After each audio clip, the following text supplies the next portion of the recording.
Lalit Modi case, National Herald case, ICICI Bank case, Jharkhand land scam case, Delhi liquor policy scam case, or Sharda scam case, and hundreds and thousands of other cases as well have taken up the headlines of our newspapers since last many years and last many months. ED officers have just arrived. We are seeing visuals, live visuals, as they are approaching the house of Jharkhand Chief Minister. Chief Minister of Delhi, Arvind Kejriwal, is in a big tussle with India's anti-money laundering agency. Kolkata, an ED raid is underway at a businessman's premises in connection with a money laundering case. A big news update coming in from Jharkhand. This is with regard to the 35 crore rupees cash seizure by the ED. Now, in all these cases, there is one common agency which is having a very pivotal and decisive role to play. That is none other than Directorate of Enforcement, or which we call as ED. Now, on one hand, there have been several allegations leveled against ED, and one such allegation is that 95% of the cases taken by ED since 2014 are against opposition leaders. On the other hand, ED data shows that ED is having the effectiveness of a 93% conviction rate in the money laundering cases. So on one hand, there have been several allegations, and on the other hand, is serving as a very effective tool and an effective instrument to tackle illegal money laundering activities. So what is the truth? What is Enforcement Directorate? What are its powers and functions? And why there have been so many controversies surrounding Enforcement Directorate? All these questions we'll be trying to answer in this particular session.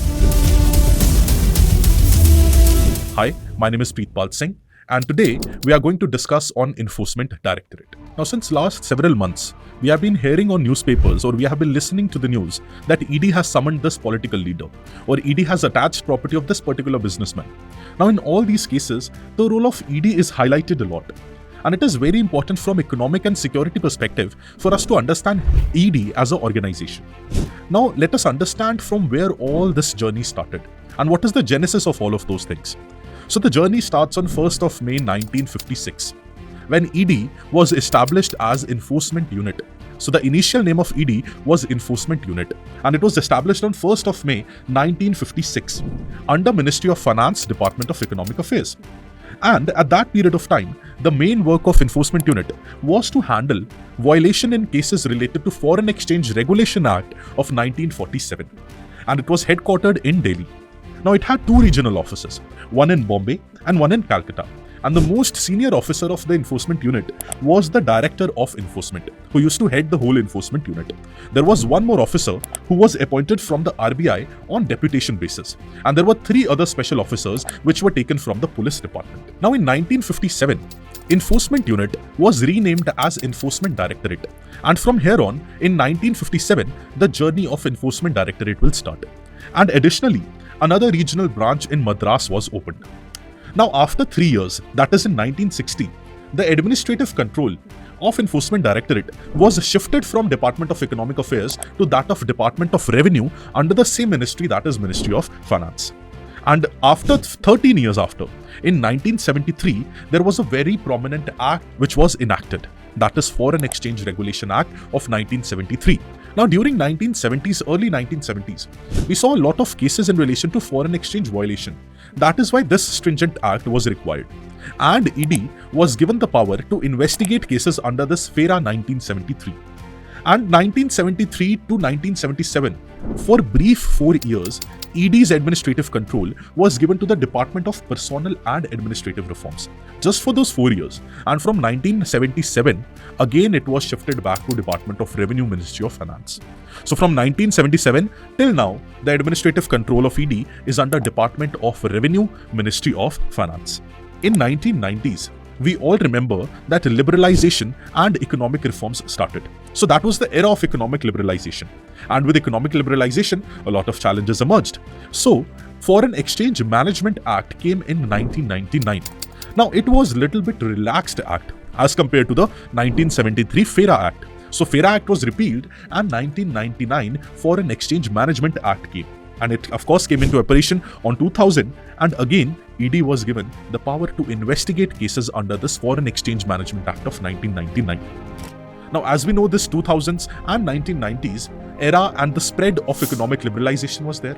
And with economic liberalization, there were a new set of challenges which emerged for our economy. And one such very prominent challenge was that of money laundering. Now, we have to understand money laundering first in order to understand what law was made to prevent money laundering from happening.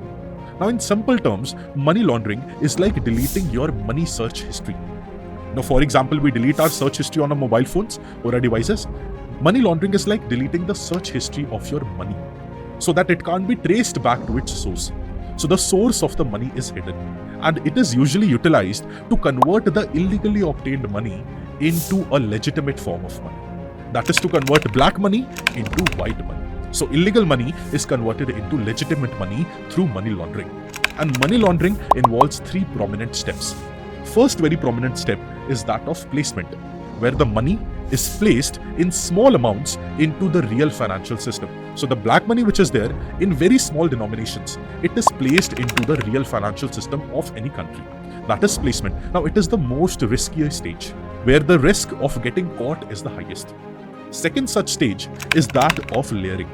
Now in second stage of layering, multiple transactions are made to basically fool the officers and to distance the money from its original source. That is layering. Third important stage is that of integration, where the black money which was placed, which was layered, it gets integrated into the white economy, that is into the legitimate economy. Now this is the stage where the black money gets converted into white money. And the white money, which is converted, of course, from the black money, the genesis of it, the source of it can't be traced back. And this is what money laundering does, that is converting black money into white money. Now, to prevent this money laundering practices which were prevalent in late 1990s and 2000s, one very prominent act came into force. That is Prevention of Money Laundering Act. Now, Prevention of Money Laundering Act came in 2002 and it was effective from 2005. Now, again, as you might have guessed, Enforcement Directorate again was given the power to investigate cases. Now, through these acts, we saw that ED has been gaining substantial powers over the last few decades.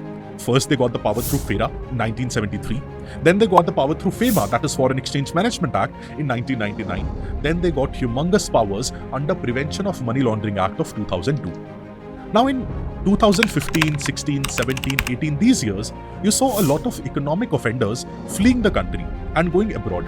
So a lot of fugitive economic offenders could be seen. And to tackle that menace, again the government enacted another regulation, another act. And that act was Fugitive Economic Offenders Act of 2018. And again, you might have guessed it right, that ED was again given the power to investigate cases under this Fugitive Economic Offenders Act.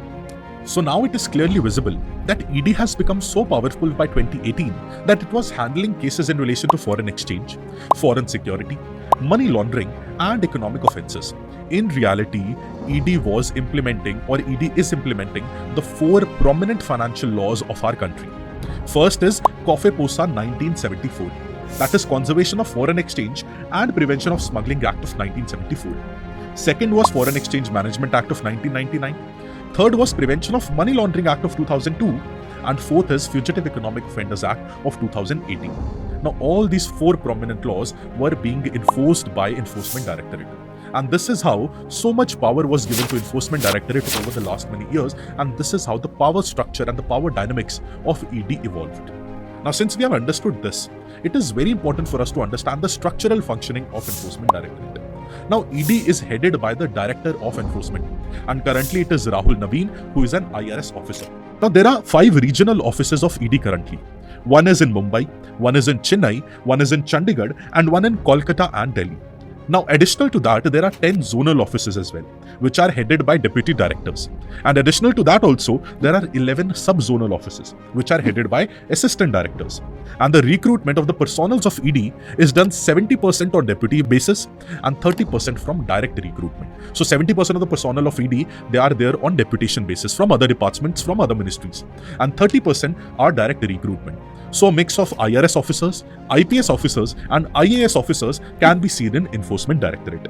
And the chief or the head, that is the Director of Enforcement, their tenure is fixed for 2 years. But it can be extended for 3 more years by giving them 3 annual extensions. So in reality, the tenure of the Director of Enforcement can stretch from 2 years to that of 5 years. Now, since we have understood that ED is a multidisciplinary organization, we have to understand that under all these acts, what are the prominent functions of Enforcement Directorate?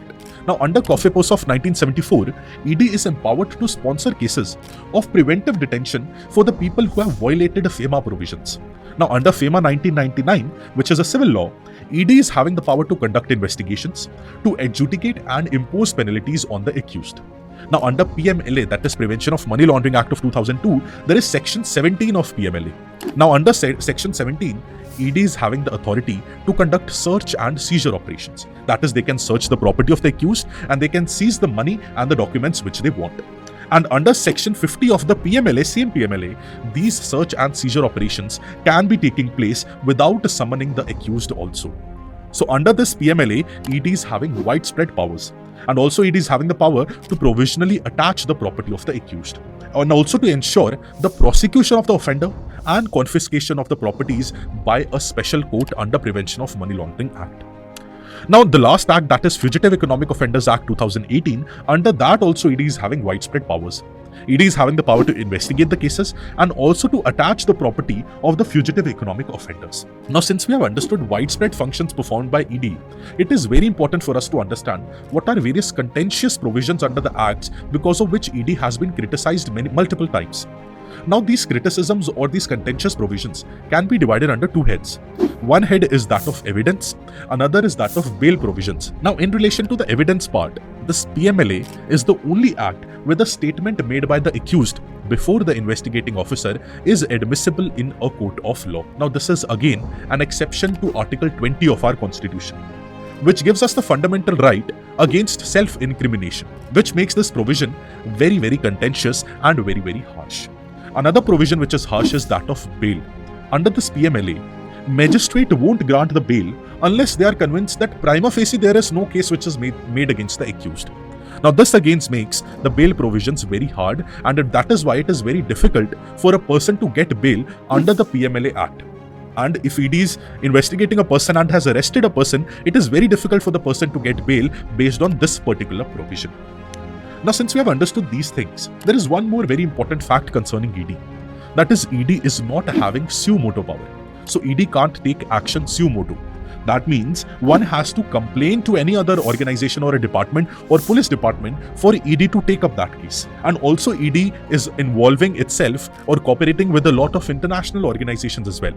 First is that of your FATF, that is Financial Action Task Force, then Karen as well. So ED has been cooperating with a lot of international organizations. And there is one notice, that is Red Corner Notice, which ED issues, which consists of the list of these fugitives or list of most wanted individuals in relation to financial crimes. Currently, there are 19 of such individuals in that Red Corner Notice. It includes the likes of your Asif Memon, it includes the like of Mehul Choksi, Nirav Modi, Sanjay Bhandari, and many other prominent personalities. Now, lately, this Enforcement Directorate has been criticized from a lot of quarters. And this criticism comes under 2 or 3 very, very different heads. First is the allegation of misuse of the power of ED by the government. Now, this accusation have been leveled by different quarters and especially from the opposition political parties. So they are saying that ED has been used or is being utilized as a political revenge tool. And it is used against opposition parties and is having a political bias. But again, this is just an allegation. There is no proof towards it. The second very prominent criticism against ED is in relation to functional opacity. Now, many quarters and many experts say that ED's provisions or ED's functionality is lacking transparency and lacking clarity as well. The third very big criticism is in relation to interagency cooperation. Now, many experts say that interagency cooperation challenges are there with ED, especially with that of state police and other organizations including CBI, NIA, and so on. And the fourth very big criticism is that of having an overall low conviction rate. Now, 93% conviction rate is in relation to the money laundering cases. But many people say that the overall conviction rate of Enforcement Directorate is abysmally low. So, under these 4 heads, the criticism of ED can be divided. But the government is also having its own stance. And according to the government, Enforcement Directorate is playing a very, very significant role in economic and security sphere of our country. So it is playing a significant role in the prevention of money laundering in our country, in convicting the corrupted people of our country, so reducing the corruption levels in our country, and also controlling a lot of financial illegal activities in our country. So ED is having a very substantial role to play under all these different heads. It will be very bad for us to say that there are just criticisms to ED. There are a lot of positive aspects which we can see and a lot of positive role which is played by ED in reducing these financial crimes in our country. And also, of course, we need to acknowledge the challenges and the criticisms, but measures should be taken to make ED more responsible, to make it more accountable, and to make it more transparent so that it can be more effective and efficient in its functioning. And also, eventually, we should ensure that the ecosystem, the financial ecosystem, the political ecosystem in our country should be clean, resilient, corruption-free, and transparent. And for that, a very strong enforcement directorate is the need of the hour, and it is definitely required. Of course, criticisms are at one place, and they should be taken seriously, and work should be done to remedify those criticisms. But ED in our country currently is having a very prominent role to play in relation to financial crimes, in relation to corruption, and illegal financial activities. Thank you, and I hope you understood something from this lecture. Do let me know in the comment section what are your views surrounding it, and I'll be happy to read them. All the very best, and have a very nice day.